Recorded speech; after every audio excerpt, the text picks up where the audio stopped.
Hi friends, நம்ம இன்றைக்கி இந்த வீடியோவில் ஆட்டு தலைக்கறி எப்படி பண்ணுறதுன்னு தான் பார்க்க போகிறோம். அதுக்கு ஒரு ஆட்டோட தலையை கட் பண்ணி தருவாங்க. அதை வாங்கிட்டு வந்து வீட்டில் நல்லா க்ளீன் பண்ணி எடுத்துக்கோங்க. எப்படின்னா நீங்கள் வந்து கல் உப்பும் மஞ்சள் தூளும் போட்டு நல்லா நீட்டாக க்ளீன் பண்ணி எடுத்துக்கோங்க. இதுக்கப்புறமா நம்ம வந்து இந்த ஆட்டுக்கறிக்கு வந்து மசாலா தான் ரெடி பண்ண போகிறோம்.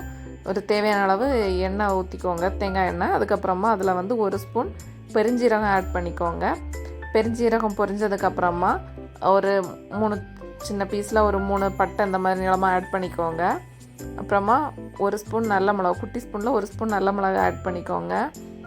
அப்புறமா 4 கிராம்பு, அப்புறம் இந்த தற்கோலம் இருக்குல்ல, தற்கோலமாக ஆட் பண்ணிக்கோங்க. ஒரு கைப்பிடி அளவு சின்ன வெங்காயம் ஆட் பண்ணிக்கோங்க. ஒரு 8 பல் பூண்டு ஆட் பண்ணிக்கோங்க. இதெல்லாம் ஆட் பண்ணி இதை நல்லா வதக்கி எடுத்துக்கோங்க. இஞ்சி வந்து கொஞ்சம் குட்டி பீஸ் ஆட் பண்ணுங்கள், ஏன்னா தலைக்கறிக்கு வந்து நம்ம இஞ்சி அதிகமாக போட்டோம்னாக்கி அது கசக்கும். அப்புறமா ஒரு இந்த கொத்தமல்லி எல்லாம், புதினா வேணுன்னா ஆட் பண்ணிக்கோங்க. நான் வந்து கொத்தமல்லி எல்லாம் மட்டும்தான் ஆட் பண்ணியிருக்கேன். இதெல்லாம் ஆட் பண்ணதுக்கப்புறமா நல்லா வதக்கி எடுத்துக்கோங்க. இந்த உள்ளி பூண்டு இஞ்சி எல்லாம் நல்லா வதங்கினதுக்கப்புறமா ஒரு கப் தேங்காய், அதாவது அரை முறி தேங்காய் வந்து நீங்கள் வந்து இதில் ஆட் பண்ணிக்கோங்க.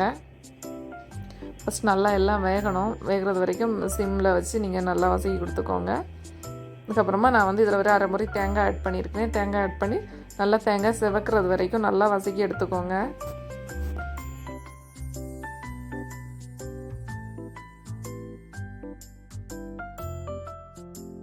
தேங்காய் வந்து பாதி செவந்ததுக்கப்புறமா நான் வந்து ஒரு கைப்பிடி அளவு கருவேப்பிலை ஆட் பண்ணியிருக்கிறேன். நீங்கள் வந்து ஒரு 3 கொத்து கருவேப்பிலை ஆட் பண்ணிக்கோங்க. கருவேப்பிலை ஆட் பண்ணி கருவேப்பிலை வந்து பொரிகிறது வரைக்கும் நல்லா வறுத்து எடுத்துக்கோங்க.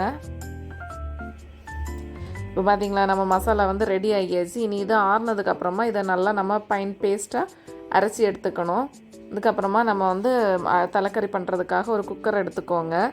இது வேகிறதுக்கு கொஞ்சம் டைம் ஆகும், ஸோ குக்கர்லேயே வேக வச்சுக்கோங்க.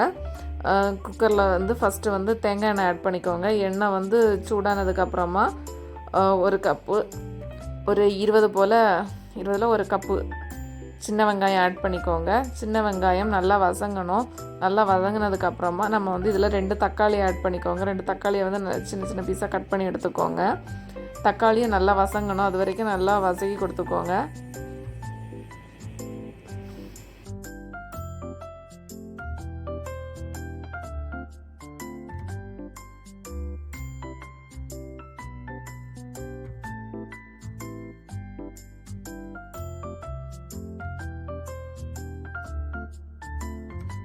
இப்போ தக்காளியும் சின்ன வெங்காயம் நல்லா வதங்கியாச்சு. இதுக்கப்புறமா நம்ம வந்து இதில் வந்து 2 பச்சை மிளகாய், பெரிய பச்சை மிளகாய்னால நான் 2 பச்சை மிளகாயை வந்து இதில் வந்து ஆட் பண்ணியிருக்கிறேன். இந்த பச்சை மிளகாயை வந்து இந்த பச்சை வாசனை போகிறது வரைக்கும் வதக்கி கொடுத்துக்கோங்க. அதுக்கப்புறமா நம்ம ஃபேவரட் ரம்பா இலை இருக்குதுல்ல, ரம்பா இலை தான் ஆட் பண்ண போகிறோம்.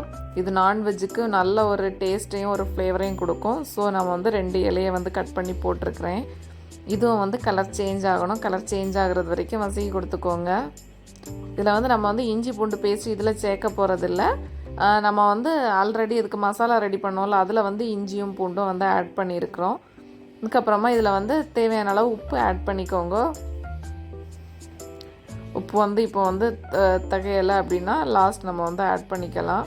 இதுக்கப்புறமா இதில் வந்து மஞ்சள் தூள், குட்டி ஸ்பூனில் ஒரு ஸ்பூன் மஞ்சள் தூள் ஆட் பண்ணியிருக்கிறேன். ஏன்னா நான் ஐஸ்கிரீம் ஸ்பூன் தான் வச்சுருக்கேன், ஸோ அதில் வந்து ஒரு ஸ்பூன் ஆட் பண்ணியிருக்கிறேன் மஞ்சள் தூள்.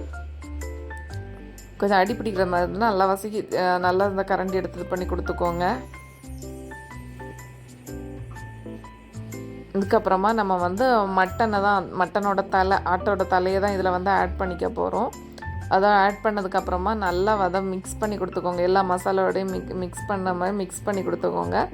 இதில் வந்து நம்ம வத்தல் தூளும் கொத்தமல்லி தூளும் வந்து ஆட் பண்ணிக்கணும். கரம் மசாலாவும் ஆட் பண்ணிக்கோங்க.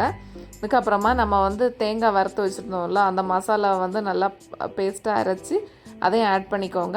அதுக்கப்புறமா அந்த மிக்ஸி ஜாரில் வந்து தண்ணியை வந்து இது பண்ணி அலசி ஊற்றிக்கோங்க. மட்டன் தலை முங்குறதுக்கு அளவு தண்ணி ஆட் பண்ணிக்கோங்க. ஆட் பண்ணதுக்கப்புறமா மசாலாவை போட்டுட்டு நீங்கள் வந்து இது விசில் வர்றது வரைக்கும் வெயிட் பண்ணுங்கள். என்னென்னா இது வேகிறதுக்கு வந்து நிறைய டைம் ஆகும். ஸோ நான் வந்து ஒரு 8 விசில் வர்றது வரைக்கும் நான் வந்து இதை வச்சுருந்தேன். 8 விசில் வந்து இதோட ப்ரெஷர் வந்து போனதுக்கப்புறமா நீங்கள் வந்து இதை ஓப்பன் பண்ணி பாருங்கள். இப்போ நம்ம குக்கரில் விசில் போட்டாச்சு. ஸோ 8 விசில் வந்தாச்சு. இதுக்கப்புறமா நம்ம குக்கரை ஓப்பன் பண்ணி பார்க்க போகிறோம். ப்ரெஷர்லாம் போனதுக்கப்புறமா குக்கரை ஓப்பன் பண்ணி பாருங்கள். இப்போ பார்த்தீங்களா, நமக்கு டேஸ்டான மட்டன் குழம்பு ரெடி ஆகியாச்சு. இதை உங்கள் வீட்டில் வந்து நீங்களும்